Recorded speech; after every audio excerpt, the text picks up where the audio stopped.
දැන් මෙතෙන්ට පොතල දාන්න. ඔයා දෙයක් ගැන හිතා ගන්න. හරිද? මාත් දෙයක් ගැන හිතා ගන්න. හරිද?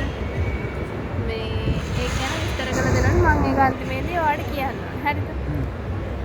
දැන් ඔය දෙයක් හිතා ගන්න. මාත් දෙයක් හිතා ගන්න. හිතාගත්තා. ඔයා මගේ පළවෙනි ප්‍රශ්නේ අහන්න.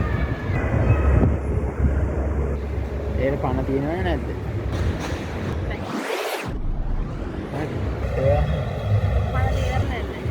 තියෙනවා. ඉතින් හැඩේ මොනවද?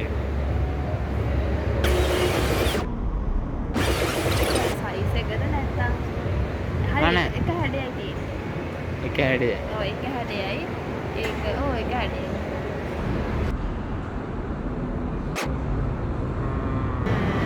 කන්න නෑ පණ තියෙනවා කියවනේ. ඔයා ළඟින් ඉන්නගෙන නැද්ද? ඔව් අවුලක් නැහැ. දැන් පාට මොන පාටද? පාට. එක එක පාට අරන් තියෙනවා. මං කියන්නද උත්තර? බයිසිකලය. එහෙනම් දැන් කකුල් හතරක් තියෙන එකද දෙකක් තියෙන එකද? කකුල් දෙකයි. ඒක මේ නිකන් හැමතිස්සෙම වටපිට දකින්න තියෙනවා නේ. තියෙනවා. වටපිට මේ දැනුත් තියෙනවා. ඔව්. ඈ? දැන් මම ඔයාලට ඔයාලට යා ප්‍රයෝජනවත් නැද්ද? ගොඩක් ප්‍රයෝජන.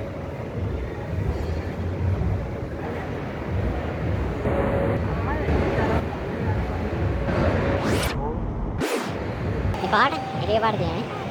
එක පාට කියන්නේ ඔව්. තාන්නේ කොයි වගේ තැන්වල තියෙන්නේ? ඒක වැඩි ගණන් නෑ බං. සයිස් එකක් නැහැ එක එක සයිස් තියෙනවා. එක එක සයිස්. ඔව්. හැඩයක් නැහැ එක එක හැඩ තියෙනවා. නෑ නෑ. එක හැඩේ.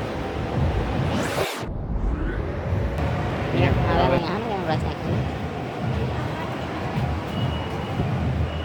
යන්න මෙන්න මෙන්න.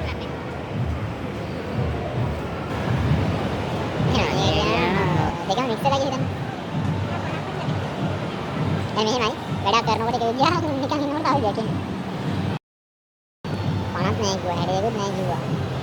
අපිට ප්‍රයෝජනවත් වෙනවද ඒක? ෆෝන් එක. මාමද ඔයා හිතා නැත්තේ? යා යා